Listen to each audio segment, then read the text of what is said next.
أعوذ بالله من الشيطان الرجيم. بسم الله الرحمن الرحيم. الحمد لله رب العالمين، والصلاة والسلام على نبينا محمد وعلى آله وأصحابه أجمعين، أما بعد. Esselamu Aleyküm ve Rahmetullahi ve Berekatuhu. Değerli Müslümanlar, son zamanlar tez eşidilen sözlerden biridir. Kur'an'da yoktursa kabul etmirəm.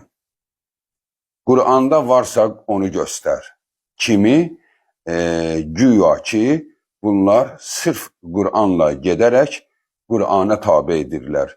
Kimi bazı azgın insanların bu cür suallarına cevap olarak bu ders hazırlanmıştı ve değerli Müslümanlardan da xahiş olunur ki dersi dinləsinlər. Çünkü bazen Müslümanlar o Kur'anilerin, yani ateistlerin Müslüman coğrafyasında doğulmuş növlərinin cevaplarını verebilsinler diye.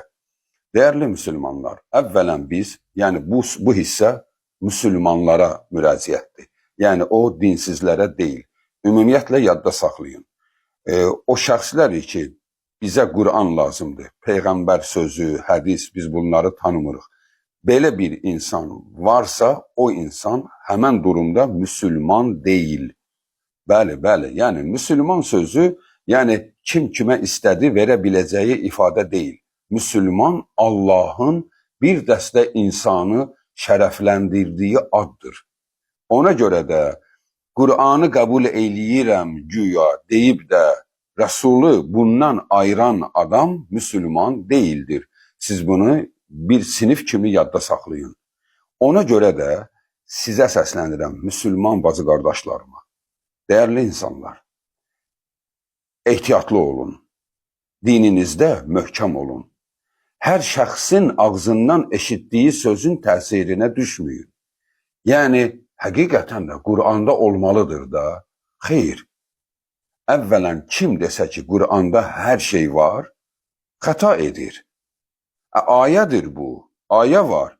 Allah her şeyi kitabda açıq aşkar elan etti. Bize izah etti. Bəli, o doğrudur. Bu ayədir. Kur'an'da her şeyi bize elan edib Allah. Elan edib. Təfsilatını deməyib. Bax, məsələ buradadır. Onlar ise məharət ilə bu sözün bu hissəsindən istifadə edib sizi çaşdırmağa çalışırlar. Yani Kur'an'da her şey var. Xeyr, her şey yoktur Kur'an'da. Kur'an'da her şeyin əsasını koyub Allah. Misal üçün, namaz qıl, oruç tut, zəkat ver. Bax, o adam ki size dedi, Kur'an'da her şey var. Hani mənə Kur'an'da göster, varsa kabulumdur, yoktursa kabul etmirəm. Hemen adama sen anında sual ver. De, Kur'an'da zəkat var mı? Deyəcək, əlbəttə var. Sonra de, yaxşı, o zəkatı necə çıxardın? Onu hələ tap hələ Kur'an'la. Hələ tap görüm Kur'an'da zəkatı necə hesablayım? Dəvənin sayını necə hesablayacağım? Neçə dəvəyə mən zəkat verməliyəm? Nə qədər qoyunum olsa zəkat verməliyəm? Pulum hansı məbləğə çatsa zəkat verməliyəm? Hələ onu bir soruş görüm o zavallı, onu her şey Kur'an'da vardı deyən adam tapabilir mi Kur'an'da bunu? Heç vaxtı tapabilmez. Bəs Kur'an'da onda her şey yoktu. Kur'an o kitap değildir ki bize xörəyi bişirməyi belə öğretsin. Her şeyi bize öğretsin. Kur'an konkret bir gönderilmiş malumat kitabıdır. Konkret. Yani ümumi hükmü verir. Namaz kıl. Yani namaz kılmasın kulum değilsen.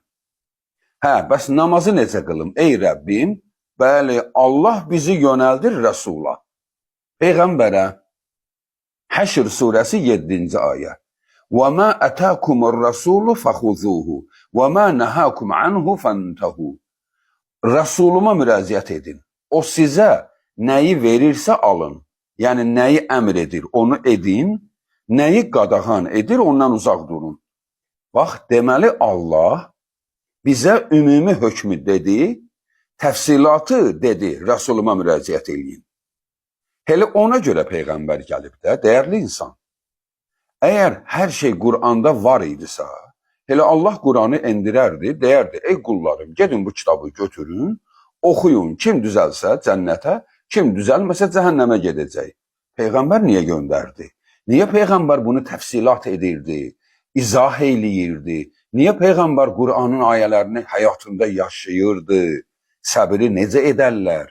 Nəyə səbir deyirlər? Nəyə? Birinin namusuna sataşırlar. Bu da başın salıp aşağıya. Buna səbir deyirlər, xeyr, buna namussuzluq deyirlər. Amma birine haksızlık ettiler. Haksızlık eden onun dostu idi. Bu ise başın saldı aşağıya, dostuna salam aleykum dedi, yanından keçdi getdi. Bax, buna səbir deyirlər.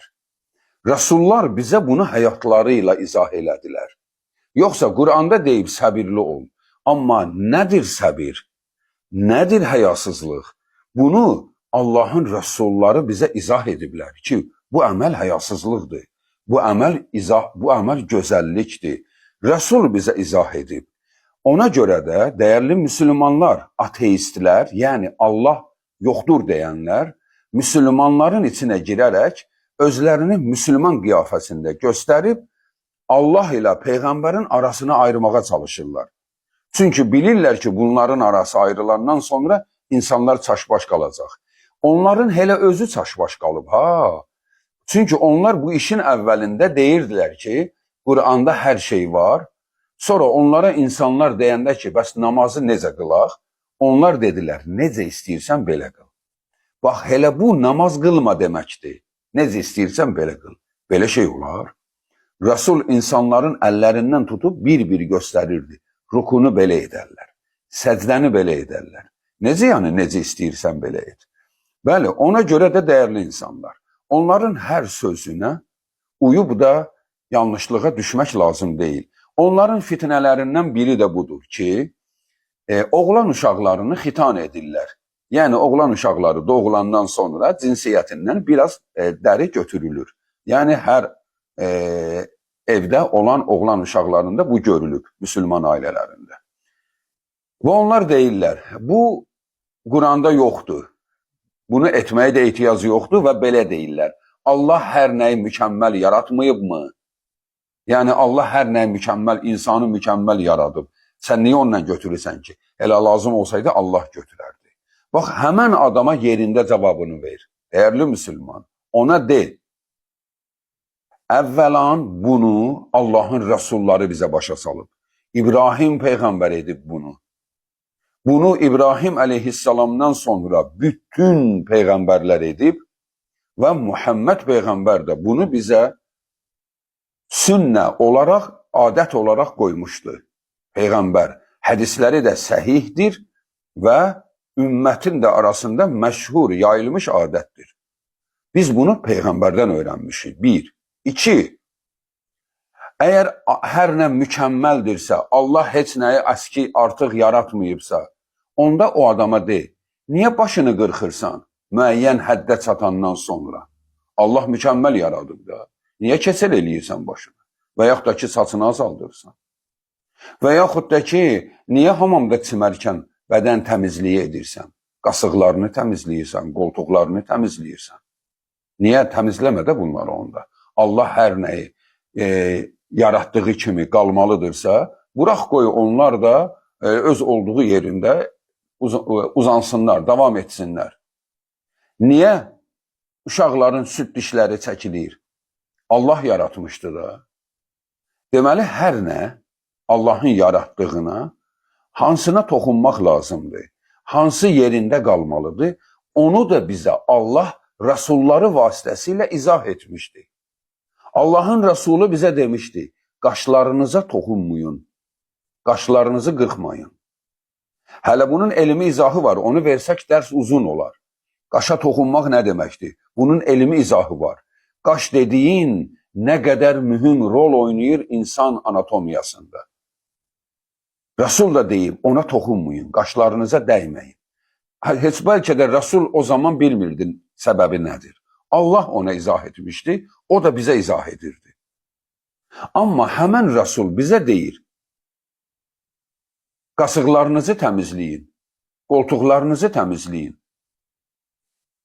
Oğlanlar cinsiyyət üzvünün doğuşundan birinci həftəliyində cinsiyyət üzvünü götürsün, artıq hissəsini götürsünlər. Və bugünkü müasir elmdə bunu bizə göstərir ki, bunu etmək nə qədər tibbi baxımdan önəmlidir və buna toxunmamaq neçə xəstəliklərə səbəb olur. Yəni onu sünnət etməsən oğlan uşağını, o hansı fəsadları törədəcək yaxın zamanlarda onu elmi araşdırmalar göstərmişdi. Daha onların təfsilatına getmirəm, onu özünüz incələyə bilərsiniz. Deməli, Rabbimiz bizə nəyi edərlər, nəyi etməzlərləri Rasulü vasitəsilə göndərmişdi. Və Rasullar da bizə bunu şəriət olaraq öyrətmişdilər. Biz də bunu Rasullardan öyrəndik. Necə ki, Qur'an-ı Kərimdə Ali İmran surəsi 31-ci ayədə Allah Subhanahu taala buyurur: "İn kuntum tuhibbunallaha fattabi'uni yuhibbukumullah." De, Allah deyir peyğəmbərə, insanlara de, əgər Allahı sevirsinizsə, mənə, yəni Rəsula tabe olun ki, Allah da sizi sevsin. Deməli, biz Allahın Rəsuluna tabe olmasaq, Allah bizi sevməz, əgər biz onu sevsək də. Bu Qur'an ayəsidir. Ey Qur'anı, özünə Qur'anı deyib, Rəsulu inkar edən dinsiz. Allah deyir, sənin Allahı sevmən kifayət deyil. Ta ki, sən Rəsulu sevmədiksə. Çünki sən Rəsulu sevsən və ona tabe olsan, Allah da səni sevəcək. Əks halda sən sevilmirsən. Çünki sənin sevgin yalan sevgidir. Yalan. Necə ki, dünyanın yalancı sevənləri ki var. Dünya malına görə, ambisiyalarına görə kimləri isə sevir. Əslində o sevgi deyil. Bax, sizin də sevgi o sevgidəndir. Siz Allahı sevmirsiniz. Allahı sevsiz, Allahın kitabının təfsilatçısı olan Rasulları seversiniz. Ona görə dəyərli insanlar, bəli, hər nə Quranda yazılmışdır sözü o deməkdir ki, hər nəyin mücməli Quranda yazılıb. Konkret hissəsi, təfsilatı yazılmamışdır. Təfsilatlar Rasuldadır. Necə ki, Allah Subhanahu Alaq surəsi 5-ci ayədə buyurur ki, "Alləməl insənə mə ləm ya'ləm." Biz insana bilmədiklərini öyrətdik. Deməli, insanın bilmədikləri var. Bilmədikləri də Qur'an, Rasul vasitəsilə bizə öyrətdilir. İnsana bilmədiklərini öyrətdik. Deməli, Allah öyrədir Rasuluna, Rasul da öyrədir bizə. Dəyərli müsəlmanlar, "Fəsəlu əhlə zikri in kuntum la ta'lamun." Bilmədiklərinizi zikr əhlindən, yəni Qur'an əhlindən soruşun. Ən-Nəhl surəsi 43. Bilmədiklərinizi Qur'an əhlindən soruşun. Yəni, deməli, insan bilmədiyini insanlardan soruşmalıdır.